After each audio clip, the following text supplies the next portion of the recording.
기도하겠습니다. 우리의 삶을 주관하신 하나님, 이 시간에 저희들이 하나님의 말씀을 듣고자 합니다. 성령 하나님께서 우리의 마음을 일깨워 주셔서 우리가 육체적으로는 좀 힘들지만 그러나 우리의 영으로는 하나님의 말씀에 집중하게 하셔서 말씀을 통하여 하나님과 인격적으로 만나고 우리가 새롭게 되게 하여 주옵소서. 우리 주 예수님의 이름으로 기도합니다. 아멘. 늦었지만은 새해를 맞아 여러분과 가정에 하나님의 넘치는 은혜와 평강이 함께 하시기를 주 예수 그리스도의 이름으로 축원합니다. 여러분, 새해는 하나님께서 주신 선물입니다. 우리가 자연스럽게 한 해를 살아가는 것이 아니고 예수 믿는 사람은 이 땅에 살아가는 모든 것이 다 하나님의 은혜입니다. 이 재난과 질병이 많은 이 세상에서 한 해를 더 산다는 것이 하나님께서 주신 은혜인 것을 우리가 고백해야 합니다. 그렇기 때문에 이 새해를 우리가 하나님 앞에서 값지게 살아서 영광을 돌려드려야 합니다. 그런데 새해가 어떠한 해가 될 것인가 하는 것은 우리가 무엇을 추구하느냐에 따라 달려 있습니다. 사람은 추구하는 것에 자신이 가진 온갖 지혜와 힘을 집중시키기 때문입니다. 그렇게 본다면 우리가 어떤 한 해를 사는가 하는 것은 우리가 무엇을 목표로 삼고 살아가는가, 그것에 따라 결정된다고 말할 수 있습니다. 이것을 더 넓게 얘기하면 우리가 이 세상에서 성공하는 삶을 살아가느냐 그렇지 않느냐 하는 것도 자연스럽게 되는 것이 아니라 우리가 무엇을 정말 목표로 그걸 삼고 살아가느냐, 그 목표를 삼으면 그것에 우리의 모든 힘을, 잠재력을 집중시킬 수 있기 때문에 내 자신이 알지 못하는, 누구도 예상치 못하는 놀라운 삶을 살아갈 수가 있습니다. 세상에 성공한 사람들의 얘기를 들어보면 그 특징이 바로 그것에 있습니다. 그래서 사람이 성공하느냐, 값진 삶을 살아가느냐, 그렇지 않느냐 하는 것은 능력의 문제가 아니라 무엇을 목표로 두고 살아가는가, 그것에 따라 달려 있다고 할 수 있습니다. 마찬가지로 여러분, 새해를 맞이했는데 우리가 이 새해 후회 없이 살아야 되지 않겠습니까? 그러면 무엇을 우리가 목표로 삼고 살아가야 할지 깊이 한번 생각해 보아야 합니다. 사람들은 대개 이 세상에서 필요한 그 보이는 것과 물질적인 것을 목표로 두고 살아갑니다. 하지만 예수님을 주로 믿고 하나님의 사람이 된 우리는 새해 무엇에 우선적인 관심을 갖고 살아가야 합니까? 오늘은 이 문제를 앞서 읽은 성경 말씀을 중심으로 여러분과 함께 살펴보고자 합니다. 우리는 예수님을 주로 믿고 하나님의 백성이 되었습니다. 믿습니까? 네. 자, 하나님의 백성이 되었으니 하나님 백성답게 살아야 됩니다. 그것은 하나님을 알지 못하는 이방 사람들과 다르게 살아가는 것입니다. 31절에 따르면 그들은 무엇을 먹고 무엇을 마시며 무엇을 입을까를 걱정하고 살아갑니다. 하지만 우리는 이런 것보다 더 본질적이며 우리에게 참된 만족을 주는 그것을 추구해 가야 합니다. 그것이 무엇일까요? 그것은 바로 하나님을 중심으로 살아가는 것입니다. 그것은 구체적으로 하나님 나라와 그 의를 구하는 것이라고 오늘 성경은 가르쳐주고 있습니다. 그러면 하나님의 나라와 그 의가 무엇일까요? 그것을 살펴봅니다. 하나님의 나라는 성경의 중심 주제일 뿐만 아니라 예수님이 이 땅에서 하신 일과 가르침의 중심입니다. 우리 이광태 목사님이 낮 예배 때도 설교하신 것처럼 주님께서 가르치신 기도의 가장 첫 부분이 뭡니까? 가장 핵심적인 주제가 뭘까요? 하나님의 이름이 거룩히 여김을 받으시며 하나님 나라가 이 땅에 임하시는 거죠. 한마디로 말하면 하나님 나라가 이 땅에 임하는 거예요. 하나님 나라가 이 땅에 임하면 하나님을 영화롭게 하는 거죠. 그것이 가장 중요한 문제이기 때문에 예수님이 기도의 첫 부분에서 그것을 가르치고 있습니다. 우리가 주님께서 가르치신 기도해야 되는데 그것이 구체적으로 어떻게 나타나야 되는가? 하나님 나라를 구해야 된다는 거예요. 하나님 나라가 그처럼 성경의 중심 주제입니다. 예수님이 가버나움에서 밤새도록 병자들을 고치시고 동이 트자 기도하러 사막 지역으로 들어가십니다. 사람들이 예수님을 보자 자신들을 떠나지 말라고 요구합니다. 그때 예수님이 말씀하십니다. 나는 다른 동네에서도 하나님 나라의 복음을 전해야 한다. 바로 이 일을 위해서 내가 보냄을 받았기 때문입니다.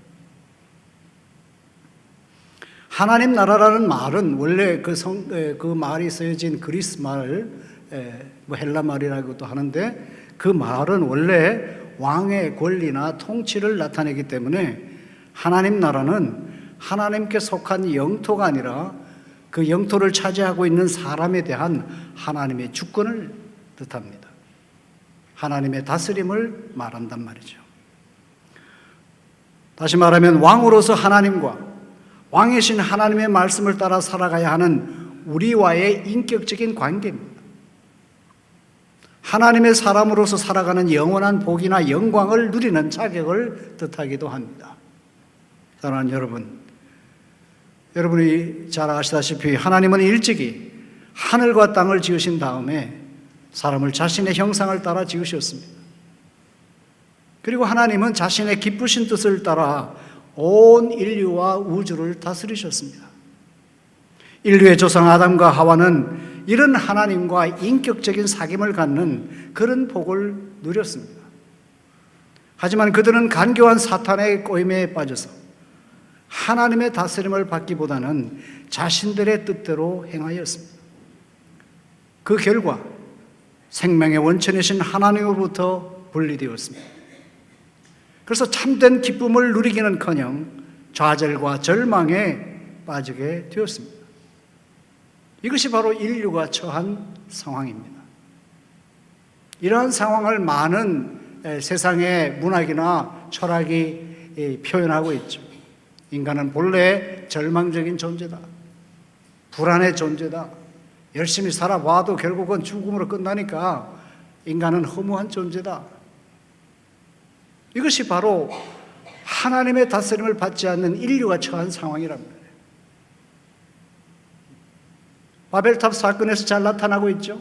하늘에까지 이르는 탑을 쌓아서 우리가 이 땅에서 유토피아를, 이 땅에 지상 왕국을 세워서 살아보자, 행복하게 살아보자, 그렇게 했잖아요.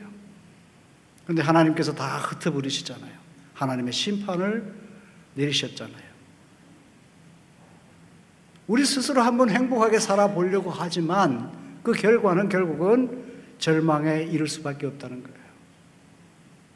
이러한 정말 절망적인 상황에서 하나님이 창세기 12장에 보면 아브라함을 부르는 거예요. 무엇 때문일까요? 아브라함에게 하나님께서 직접 다스리는 하나님의 나라를 세우겠다는 것을 처음으로 아브라함에게 밝히신 것입니다. 구약의 족장의 역사들은 다 이것을 우리에게 가르쳐 주고 있습니다. 이런 절망적인 상황에서 소망의 하나님은 인류에게 메시아를 보내서, 구세주를 보내서 그를 통하여 하나님 나라를 이 땅에 세워가실 것을 약속하셨습니다. 처음으로 약속하신 대상이 바로 아브라함이죠. 그 후에 족장들입니다. 그래서 구약의 사람들은 오실 메시아를 기다리면서 살았습니다. 그분이 오시면 이 땅에 하나님 나라가 이루어질 것이다. 참된 행복을 누리며 살아갈 수 있을 것이다. 기대했기 때문입니다. 여러분, 세례 요한이 유대 광야에서 회개하라, 하늘나라가 가까이 왔다고 외친 것은 바로 이러한 맥락이었습니다. 여러분, 이 하나님 나라가 예수님이 이 땅에 오심으로 실현되었습니다. 예수님은 하나님 나라의 약속이 자신에게서 이루어졌다고 선포하셨기 때문입니다. 예수님은 하나님 나라의 왕으로서 가난한 사람에게 복음을, 포로된 사람에게 자유를, 눈먼 사람에게 보게 함을, 눌린 사람에게 자유하게 함을 전파하셨습니다. 그래서 복음서들은 예수님과 하나님 나라를 동일시하고 있습니다. 그러면 하나님 나라가 예수님이 이 땅에 오심으로써 실현된 증거가 무엇입니까? 그것은 먼저 예수님이 귀신들을 쫓아내신 것입니다. 마태복음 12장 28절에서 예수님 말씀하십니다. 내가 하나님의 영을 힘입어서 귀신을 쫓아내는 것이면 하나님 나라는 너희에게 임했다. 또한 예수님이 이적을 행하신 것이 바로 하나님 나라가 임한 증거입니다. 세례 요한이 제자들에게 예수님이 오실 메시아신 줄 알아보라고 했을 때 예수님이 이렇게 말씀하십니다. 눈먼 사람이 보고 다리 저는 사람이 걸으며 나병 환자가 깨끗하게 되며 듣지 못하는 자가 들으며 죽은 사람이 살아나며 가난한 사람이 복음을 듣는다. 마지막으로 예수님이 죄를 용서하신 것이 바로 하나님 나라가 임한 증거입니다. 구약 선지자들은 죄의 용서가 다가올 메시아 왕국 시대에 주어지는 것이라고 말했습니다. 이사야 33장, 예레미야 31장, 미가서 7장, 스가랴 13장 이런 등등에서 그것을 가르쳐주고 있습니다. 죄 용서가 언제 이루어지는가? 바로 메시아가 이 땅에 와서 하나님 나라를 실현해 갈 때 그때 비로소 죄 용서가 이루어진다는 거예요. 마가복음 2장 10절에 따르면 예수님은 죄를 용서하는 것에서 가르치셨을 뿐만 아니라 당신이 직접 죄를 용서하는 권능을 행하셨습니다. 사랑하는 여러분, 그런데 하나님 나라는 예수님이 이 땅에 오심으로 왔으나 그것의 최종적 실현은 여전히 미래에 남아 있습니다. 예수님은 하나님 나라가 미래에 들어가는 것으로 말씀하시면서 그것을 미래에 있을 하나님의 심판과 관련시키고 있습니다. 또한 예수님은 여러 비유들을 통해서 미래에 있을 하나님 나라의 최종적 완성을 가르치셨습니다. 가령 혼인잔치, 곡식과 가라지, 물고기 그물, 열처녀, 달란트 이런 비유들입니다. 하나님 나라가 미래에 최종적으로 실현될 때까지 이 땅에는 하나님 나라와 어둠의 나라가 갈등하고 반목합니다. 여러분, 이 세상은요, 어둠의 세력이 다스리고 있어요. 하나님 나라의 백성, 하나님께 속한 하나님 나라의 사람들은 이러한 세상에서 고난을 받게 되어 있습니다. 각오해야 돼요. 예수 믿는 것은 모든 것이 다 잘 되는 것이 아니라 빛에 속한 하나님의 사람들은 어둠의 세력이 다스리는 이 세상에서는 고난과 환난을 당한다는 거예요. 성숙한 믿음의 사람은 이것을 분명히 알고 대처해 가야 합니다. 사랑하는 여러분, 이런 하나님 나라는 믿음으로 그것을 받아들이는 사람에게는 구원을 뜻합니다. 요한복음 3장 17절에서 말씀하십니다. 하나님께서 아들을 세상에 보내신 것은 세상을 심판하려 하시는 것이 아니라 아들을 통하여 세상을 구원하시려는 것입니다. 하지만 하나님 나라를 받아들이지 않는 사람에게는 하나님의 심판을 뜻합니다. 누가복음 20장 18절은 분명히 밝히고 있습니다. 누구든지 그 돌 위에 떨어지면 그는 부스러질 것이요 그 돌이 어느 사람 위에 떨어지면 그를 가루로 만들 것이다. 그 돌이 누굴까요? 그 돌이 바로 예수 그리스도입니다. 예수 그리스도 위에 돌이 떨어지면 그 사람은 가루로 된다. 예수님을 주로 믿지 않는 사람은 심판을 당한다는 얘기입니다. 사랑하는 여러분, 하나님께서 우리를 이 땅에 태어나게 하신 것은 우리가 그 하나님의 다스림을 받아가면서 하나님과 정말 사랑의 사귐을 갖는 그것을 구약 성경은 생명이라고 말합니다. 그 생명을 누리되 풍성히 누리도록 하기 위해서입니다. 요한복음이 그렇게 가르치고 있습니다. 그것이 하나님이 우리를 지으신 원래 목적이에요. 고통과 불안과 초조해서 사는 것이 아니라 하나님의 다스림을 받아가면 그것이 가장 큰 행복이라는 거예요. 여러분, 이 세상에서는 보이는 것을 가지고 뭔가 만족을 구하려고 애를 쓰지 않습니까? 그러나 세상에 그 어떤 것도 물질과 권력과 명예와 학문도 다 일시적인 것일 뿐입니다. 참된 만족을 주는 것, 참된 생명을 누리는 것은 바로 하나님의 다스림을 받아가는 것입니다. 그래서 하나님 나라가 그토록 중요한 거랍니다. 하나님 나라를 우리가 구하고 살아가야 하는 이유가 바로 그런 것이에요.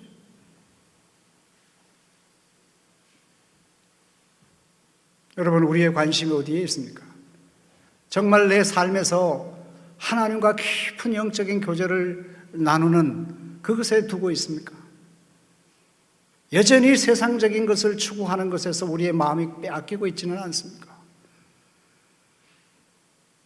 이 땅에서 사는 기간이 오래되면 오래될수록 하나님의 은혜가 얼마나 귀중하다는 것을 알게 됩니다.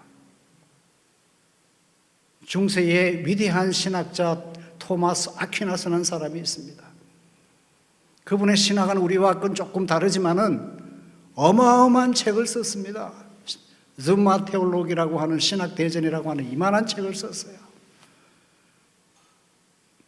근데 그의 생애 마지막에 하나님의 임재를 경험했습니다. 이렇게 기도합니다. 하나님, 내가 지금까지 연구한 이 모든 것 없어져도 좋습니다. 하나님 앞에서 살아가는 그것이 나에게 가장 큰 행복입니다. 하나님 앞에서 살아가게 해 주시옵소서. 그렇게 기도했습니다. 하나님 그 영혼을 사랑하셨어요. 죽기 전 한 2년 동안은 하나님의 임재를 그토록 누리다가 하늘나라로 갔습니다. 여러분, 인도 사람들은요, 60이 넘으면 하던 모든 일을 끝내고 수도에 들어갑니다. 불교 문화권에 있는 나라들은 다 그래요. 태국이 그렇고 버마도 그렇고요. 오늘의 한국의 크리스천들은 어떻습니까? 60, 70이 돼도 여전히 할 일이 많죠. 하나님의 영광을 위한 일이라고 생각합니다. 그러나 혹시 그것이 아직까지도 세상적인 구하려고 하는 그 미련이 남아서 하나님과 함께하는, 하나님 앞에서 살아가는 그 복됨을 아직까지 알지 못하는 건 아닌가? 여러분, 저도 오래 살지 못했지만은 점점 그것을 조금 느끼기 시작합니다. 세상에서 하는 일이 그게 뭐가 그렇게 중요하겠습니까? 하나님, 제발 이제는 하나님 앞에서 하나님과 깊은 영적 교제를 누리는 삶을 살게 해 주십시오. 저는 그렇게 기도하고 있습니다. 여러분, 우리가 이 땅에 살아가는 것이 영원할 것 같죠? 아닙니다. 잠시 살다가 가는 거예요. 어떤 시인이 노래하지 않았습니까? 소풍 왔다 가는 거죠. 제일 중요한 건 뭡니까? 소풍하고 집에 갈 때 만족해야 되잖아요. 본향에 갈 때 떳떳하게 하나님 앞에 나설 수 있어야 되잖아요.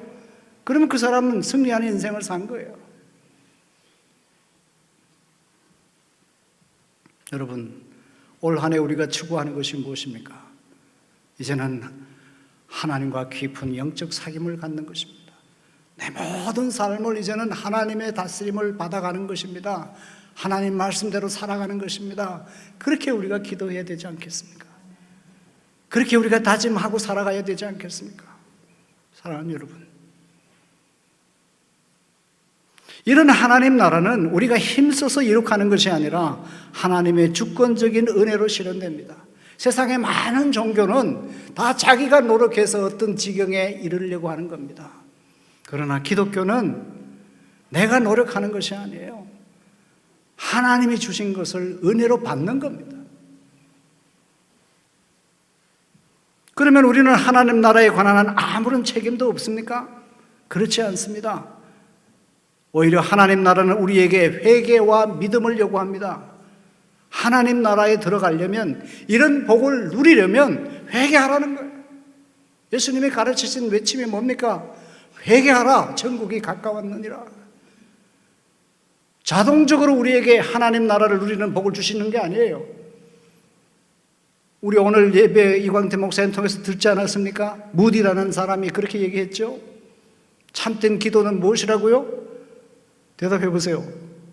이거 대답 못하면 저 이광태 목사님한테 보고하겠습니다. 하나님 편에서는 하나님이 다 하는 거죠.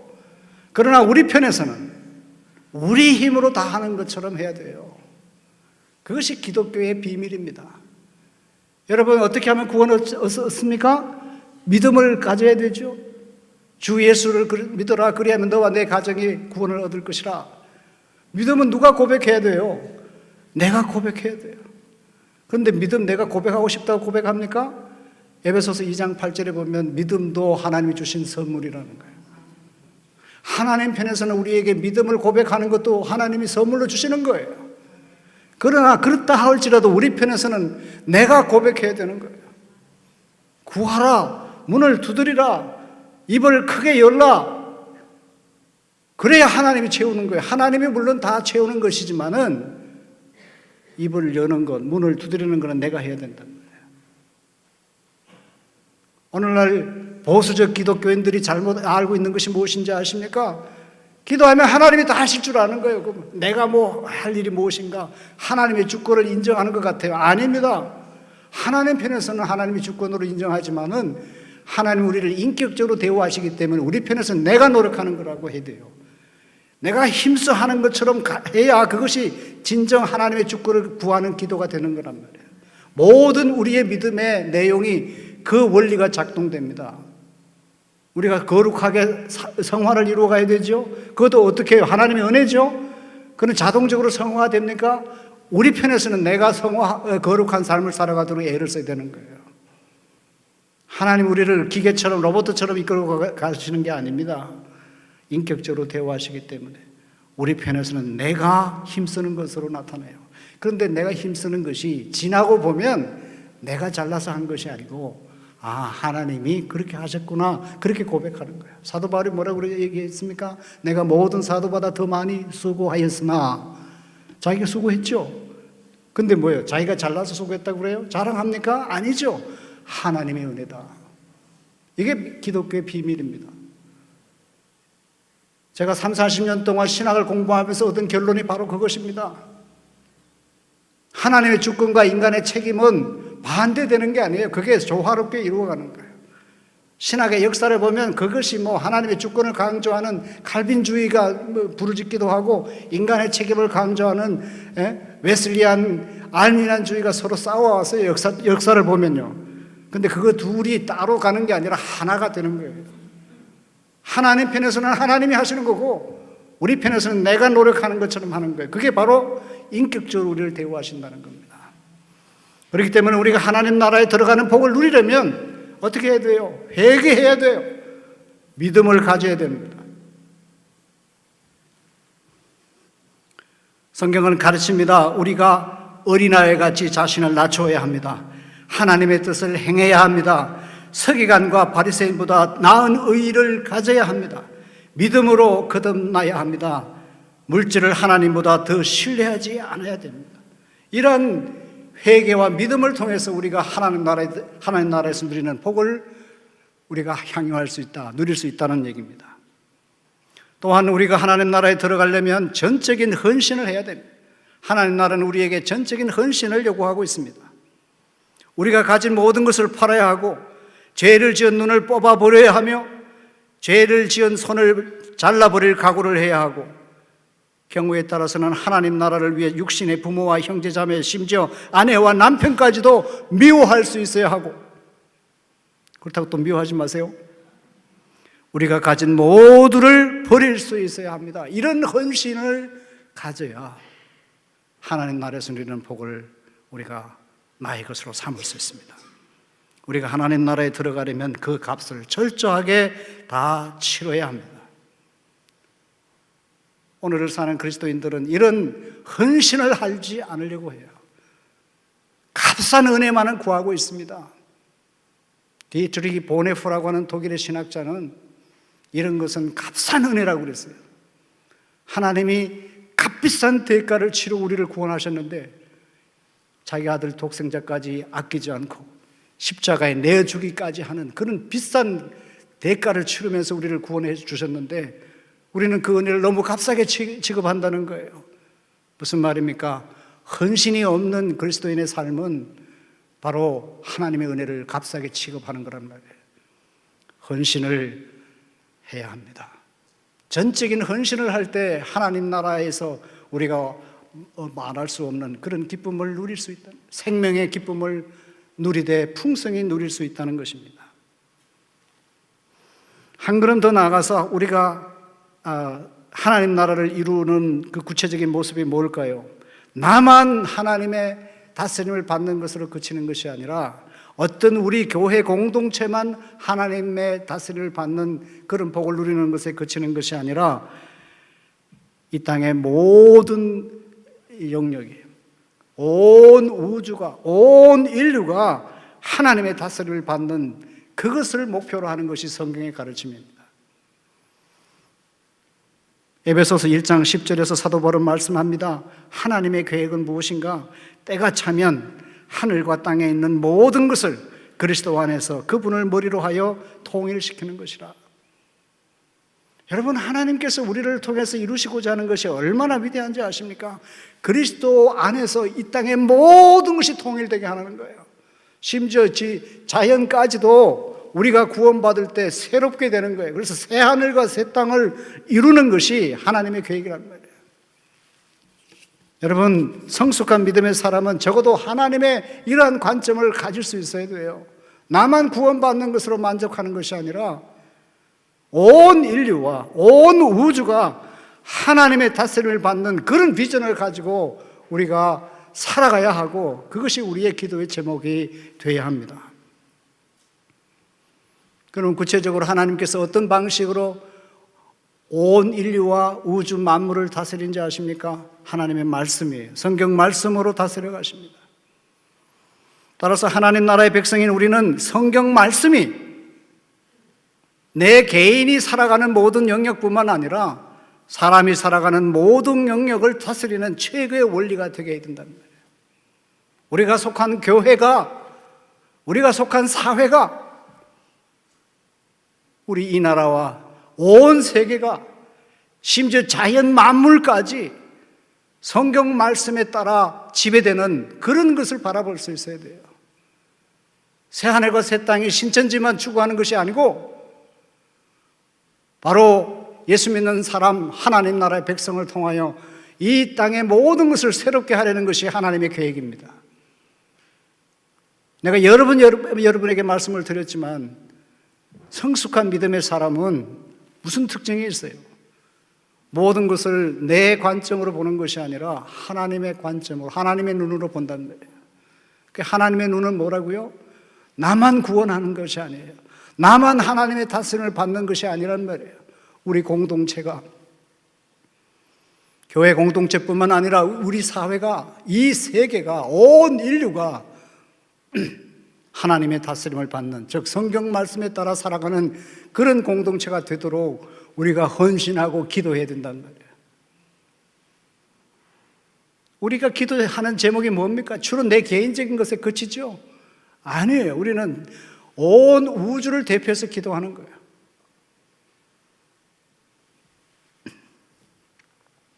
사랑하는 여러분, 하나님께서 우리에게 새해를 주셨습니다. 이 새해를 어떻게 살아가야 하겠습니까? 우리의 일상적인 삶과 기도가 개인의 이기적인 욕망을 채우는 것을 넘어서 하나님의 주권적인 다스림이 이 땅 모든 분야에 미치도록 해야 합니다. 그것을 우리가 하나님 앞에 다짐해야 되고, 그것을 고백해야 되고, 우리가 부족하지만 그것을 위해서 힘써가야 합니다. 비록 우리가 힘이 적지만 우리의 작은 노력을 통해서 하나님의 위대한 구원의 역사를 이 땅에 이루어 가십니다. 다음으로 하나님의 의는 무엇입니까? 하나님 나라는 언제나 하나님의 의와 같이 갑니다. 로마서 14장 17절에 따르면 하나님 나라는 먹는 일과 마시는 일이 아니라 성령 안에서 누리는 의와 평화와 기쁨입니다. 여러분, 하나님의 의를 구하라고 그랬는데 그 하나님의 의는 본래 우리의 의가 아닙니다. 물려받은 의예요. 그걸 전가된 의라고 그러는 imputed righteousness라고 그러는데, 예수님이 원래 의라는 말은요, 율법을 어기지 않는 사람을 의인이라고 그래요. 오늘 우리로 말하면 법을 어기지 않는 사람은 죄인이 아니잖아, 의인이죠. 한 걸음 더 나아가서 윤리적으로 옳지 않은 행동을 하지 않는 사람, 의인이죠. 예. 윤리적으로 어떤 잘못을 저지르지 않는 사람을 보고 우리는 저 사람 의인이라고 그런단 말이에요. 성경에서 말하는 의인이라는 것은 죄에 대한 하나님의 징벌을 받지 않아도 될 사람을 의인이라고 그래요. 여러분 의인이십니까? 예? 여러분 그렇게 잘나셨어요? 여러분 의인이세요. 의인이란 말은 하나님을 법정에서 하나님이 너에게 더 이상 죄의 책임을 묻지 않겠다고 선언하는 것, 그걸 칭의라고 그래요. justification이라고 그러는데, 바로 그렇게 선언받은 사람을 의인이라고 그래요. 여러분 의인이십니까? 그런 확신이 없으면 여러분 천국에 들어갈 때 사도 베드로가 막을 거예요 아마. 예? 그때 닭을 들고 오십시오, 베드로 사도 앞에. 무슨 말인지 잘 모르실 것 같아요. 자, 우리는 의인이 아닙니다. 죄인입니다. 그러나 하나님이 우리를 의인이라고 칭해 주는 거예요. 선언해 주셔요. 그런데 무엇 때문에 우리를 의롭다고 선언하실까요? 예수님의 의 때문에. 예수님은 의인이십니다. 왜? 율법을 완전히 지켰잖아요. 하나님이 정하신 그 법을 다 지키셨잖아요. 완벽하게 하나님의 뜻에 순종하셨잖아요. 십자가에 죽기까지 순종하셨잖아요. 그래서 하나님이 예수님을 보고 의인이라고 얘기하는 거예요. 근데 그 예수님의 의를 보고 우리에게 예수님의 공로를 힘입어서 여러분을 의인이라고 하나님이 선언하시는 거예요.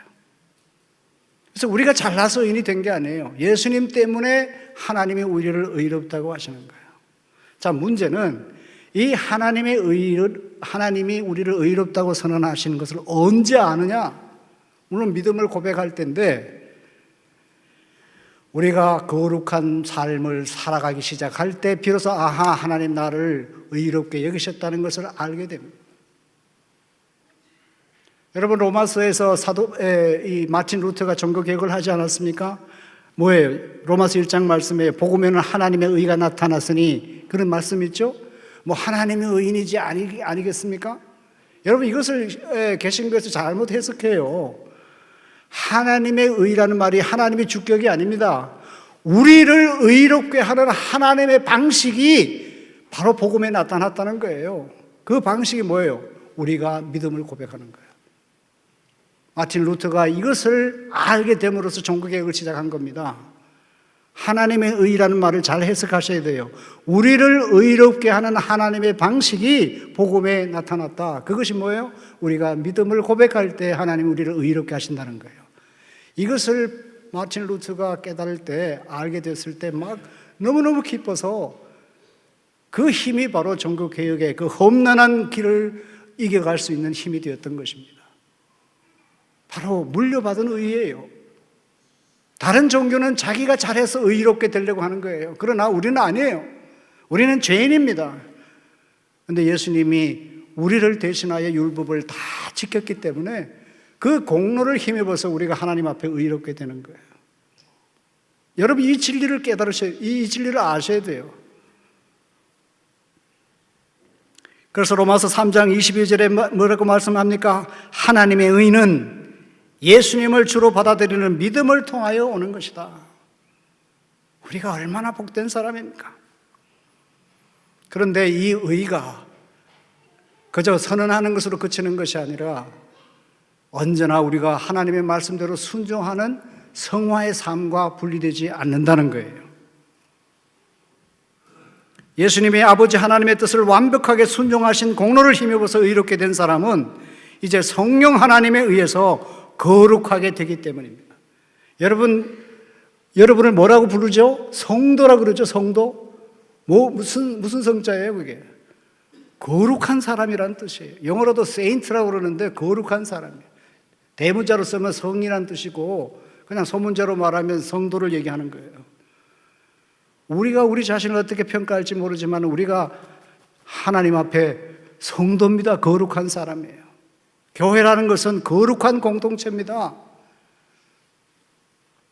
우리가 잘나서가 아니고 바로 성령 하나님이 우리를 의롭게 하시는 거예요. 믿음으로 의롭게 된 사람은 이제 그 성령 하나님에 의해서 거룩한 삶을 살기 시작한단 말이에요. 그래서 칼빈 선생이 이렇게 얘기합니다. 거룩한 삶을 살려고 하는 그런 의지가 없는 사람은 하나님이 구원하기로 예정한 사람이 아니다라는 거예요. 오늘 한국 교회는 그 거룩한 삶에 대해서 너무 무지한 거예요. 믿음으로 의롭다고 한다고 그러니까 그냥 믿습니다 해가지고 나는 이제 천국 가는 티켓을 얻었다, 거기에 만족하려고 그러는 거예요. 의롭게 된 사람은 거룩하게 된다는 것을 기억하십시오. 그래서 에베소서 4장 24절에서 사도 바울이 이렇게 권면합니다. 하나님의 형상을 따라 참 의로움과 거룩함으로 지으심을 받은 새 사람을 입으십시오. 의롭게 된 사람은 새 사람으로 거듭나야 된다는 거예요. 사랑하는 여러분, 우리가 의롭게 된 것은 예수님의 의 때문이니까 하나님의 의를 구한다는 것은 바로 예수님의 성품을 닮아가고 예수님의 삶을 본받는 거룩한 삶으로 나타난다는 거예요. 예수님에게만 해당되는 것이 아니라 거룩한 삶은 한마디로 말하면 예수님을 본받아가는 거예요. 의롭게 된 사람은 거룩한 삶을 산다고 그러지 않았어요.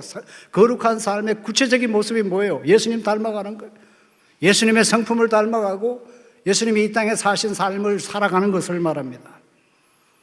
여러분 잘 아시잖아요. 예수님 어떤 분이셨어요? 아버지 하나님께 대한 믿음을 가지셨어요. 여러분 믿음이라는 건 뭘까요? 심리적인 확신이 아닙니다. 하나님 아버지의 주권을 인정하는 것이 믿음이에요. 하나님의 뜻이니까 죽는 한에 있어도 그 말씀에 따라가는 것, 그게 믿음이에요. 하나님의 주권을 다 인정하는 것이 믿음입니다. 여러분 나에게 손해가 있어도 하나님의 뜻이면 그것을 순종해 가야 합니다. 그것이 거룩한 삶이고 하나님의 의를 구하는 삶입니다. 예수님 또 어떤 분이셨죠? 이웃을 사랑했어요. 당시 사회로부터 소외받은 사람을 사랑하지 않았습니까? 우리도 예수님처럼 사랑해야 합니다. 그 사람이 어떤 분입니까? 하나님 형상을 지음받은 사람이에요. 우리가 그 사람을 무시하면 그 사람을 지으신 하나님을 무시하는 거예요. 야고보서 3장 9절에서 그렇게 말씀하고 있습니다. 우리가 한 입으로 하나님을 찬송하고 한 입으로 한 사람을 저주하는데 우리가 저주하는 그 사람을 하나님이 지으시지 않았느냐? 그러니까 우리가 그 사람을 저주하면 그 사람을 지으신 하나님을 저주하는 것이란 말이에요. 여러분 기독교의 문명이라는 게 뭡니까? 한 사람을 존중히 여기는 거예요. 세상 사람들이 볼 때는 별로 내세울 것도 없어도 왕따시키면 안 되는 거예요. 무시하면 안 되는 거예요. 하나님의 형상을 지음받은 사람으로 존중히 여기고 그를 귀하게 대우할 수 있어야 돼요. 사랑은 감정이 아닙니다. 남의 유익을 앞세우는 것입니다. 이런 공동체가 되어야 되고 이런 우리 사회가 되도록 힘써가야 합니다. 예수님은 또한 소망의 주님이셨습니다. 여러분 소망이라는 것은 물론 죽어서 하늘나라 가는 것도 소망이지만은 제가 신학을 연구해 보니까 소망의 진정한 뜻은 내일이 어떻게 될지 불확실한 상황에서도 나를 향한 하나님의 계획이 실패가 없다는 것을 인정하고 하나님을 신뢰하는 것, 그것이 소망입니다. 예수님이 십자가에 돌아가셨을 때 하나님께 불평했습니까? 제가 당신이 실패했다고 생각했습니까? 아닙니다. 내 십자가 죽음을 통하여 온 인류를 죄에서 구원하는 그 하나님의 구원 계획이 성취될 것을 믿었습니다. 다 이루었다. 내 영혼을 아버지 하나님께 맡긴다고 얘기했어요. 여러분 우리가 내일을 바라보면 정말 불안하지 않습니까? 오늘 경제 현실이 얼마나 어렵습니까? 누가 내일을 예측할 수 있습니까? 사업하는 사람일수록 더 불안해요. 그러니까 막 담배를 막 피우니까 불안하니까 그냥 온갖 병에 걸리는 거잖아요. 여러분 오늘날 우리 사회에 보면은 안보 면에서 경제 면에서 많이 위험하다고 얘기하지 않습니까? 우리도 여러분 두려움을 느낍니까? 두려움을 느껴야죠. 그러나 아무리 어려운 상황에서도 결국은 하나님이 합력하여 선을 이루실 것을 우리가 믿지 않습니다. 그래서 앞으로 담대하게 나아갈 수 있지 않습니까? 교회 일을 하시더라도 여러분, 지금 어려운 상황에서 이 선교 일을 해야 되느냐, 구제 이렇게까지 해야 되느냐, 이렇게까지 봉사해야 되느냐, 희망이 안 보일 수도 있죠. 서로 원망하고 불평할 수 있어요. 그러나 하나님 믿는 사람은 그렇게 해서는 안 돼요. 아무리 내일이 보이지 않는다 할지라도, 내일이 불확실하다 할지라도 이 작은 섬김을 통하여 하나님의 위대한 구원의 역사를 하나님께서 이루어 가실 것을 믿고 앞으로 나아가는 거예요. 이게 바로 소망의 삶입니다. 여러분, 두렵습니까? 불안하십니까? 하나님께 소망을 두십시오. 그럼 우리는 희망을 가질 수 있습니다. 예수님도 어떤 분이셨죠? 섬기셨답니다. 내가 이 세상에 온 것은 섬기려 하지 않고 섬김 받으려 함이 아니라 섬기려 하다. 자기 몸을 십자가에 내어주기까지 속근 제물로 내어주기 위해서 이 땅에 오셨다고 그랬어요. 여러분, 그리스도인의 삶의 방식이 무엇입니까? 남을 섬기는 것이, 말만 섬기지 말고 정말 남을 유익하게 하는 거예요. 예수님은 자신을 기쁘게 하지 않으셨다고 말합니다. 남을 유익하게 하고 남을 기쁘게 하는 것이 섬김의 삶입니다. 우리 교회 공동체의 모든 일이 이런 섬김이 이루어져야 돼요.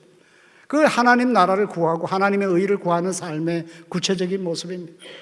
예수님 마지막으로 뭘 하셨어요? 샬롬을 선포하셨어요. 샬롬.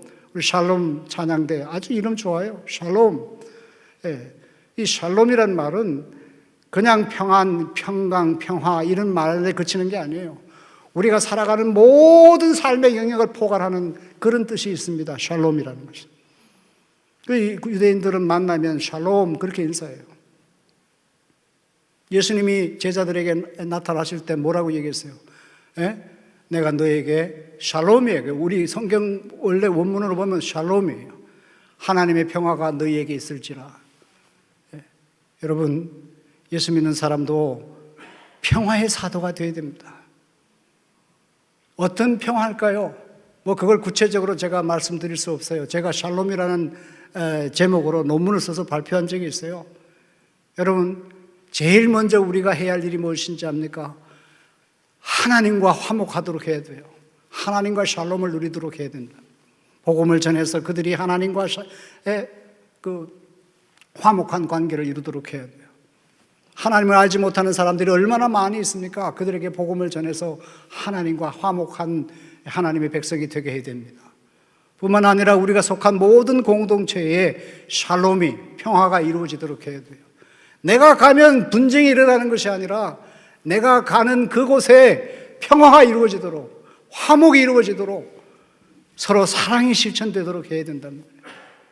트러블 메이커, 문제아가 되지 마시고 저 사람이 가면 그저 서로 사랑하는 관계가 된다. 평화를 이루어가는 평화의 사도가 되어야 된단 말이에요. 그 산상수훈에서 예수님 가르치시지 않았습니까? 사랑하는 여러분, 우리가 이렇게 예수님의 성품과 예수님의 삶을 본받아갈 때 하나님의 의를 구하는 것입니다. 마지막으로 예수님은 우리가 하나님 나라와 그 의를 먼저 구할 때 하나님 무엇을 약속하신지 아십니까? 이 모든 것을 너희에게 더하여 주실 것이라. 원래 이 말은요, 어떤 물건을 사고 팔 때에 파는 사람이 파는 물건을 저 상대방이 좀 의심하잖아요. 이게 제 중량이냐 이럴 때 조금 더 얹어주잖아요. 그렇게 함으로써 이 파는 물건은 확실하다. 그렇게 할 때 사는 사람을 기쁘게 하죠. 마찬가지로 우리가 먼저 하나님 나라와 하나님의 의를 구할 때 하나님이 하나님 나라만 우리에게 주시는 것이 아니라 우리가 구하지 아니하는 것, 즉 세상에서 살아가는 데 필요한 것까지 붙여서 더하여 주신다는 거예요. 그 말씀이에요. 여러분 잘 아시죠? 신명기 28장에 우리가 하나님의 말씀을 따라 살아가면 하나님께서 우리를 세상의 모든 민족 위에 뛰어나게 하실 것이고 들어와도 복을 받고 나가도 복을 받게 하시겠다고 약속하셨어요. 솔로몬이 하나님의 뜻을 따라 지혜를 구했을 때 그가 구하지 아니하는 이 세상의 부영화를 누리게 하셨습니다. 시편 121편은 노래합니다. 하나님께서 우리를 지켜 모든 환난을 명쾌 하신다. 여러분 고구마 전도 시작하신 분 아시죠? 김기동 목사님. 이분이 원래 신학을 하기 전에 저 인테리어 사업을 했어요. 얼마나 바쁘겠습니까? 그런데 매주 토요일마다 노방 전도를 했대요. 많은 사람들이 비웃었답니다. 당신 일이 얼마나 바쁜데 일 하나 찾으려면 얼마나 손해가 많은데 노방 전도라니 말이 되느냐고. 그래도 이 사람은 계속해서 노방 전도를 하셨대요. 그 마음속에 무슨 믿음이 있었는가 하면 내가 하나님이 일하면 하나님이 내 사업 하신다. 그런 믿음을 가졌어요. 결국은 하나님이 사업도 크게 번창하게 하셨다는 그런 간증을 제가 들은 적이 있습니다. 사랑하는 여러분, 먼저 하나님 나라와 그 일을 구하면 우리에게 필요한 것 하나님 먼저 아시고 풍성하게 채워주신다고 약속하셨습니다. 여러분, 그래서 예수님은 우리에게 뭐라고 말씀합니까? 먼저 하나님 나라와 그 일을 구하라. 왜요? 그것이 가장 중요하기 때문에, 이 세상 그 무엇보다도 먼저 해야 할 일이기 때문에 그렇습니다. 여러분, 올 한 해 보이는 것과 물질적인 것, 일시적인 것에 시간과 노력을 쏟다가 참되고 영원한 삶을 잃어버려서는 안 되겠습니다. 이러한 삶은 결국은 믿음의 기쁨을 잃어버리고 영적 쇠퇴에 이를 수밖에 없기 때문입니다. 우리 모두 새해에 먼저 하나님 나라와 그 일을 구하는 슬기로운 하나님의 사람이 되어야겠습니다. 그것이 우리를 향한 하나님의 뜻이고 우리가 가장 뜻있게 그리고 보람되게 삶을 살아가는 길이기 때문입니다. 부디 이러한 하나님의 은혜가 여러분 모두에게 넘치도록 함께 하시기를 주님의 이름으로 축원합니다. 기도하겠습니다. 거룩하신 하나님, 올 새해를 주셨는데 정말 먼저 하나님 나라와 그 일을 구하는 하나님의 백성이 되게 해 주시옵소서. 우리 주 예수님의 이름으로 기도합니다. 아멘.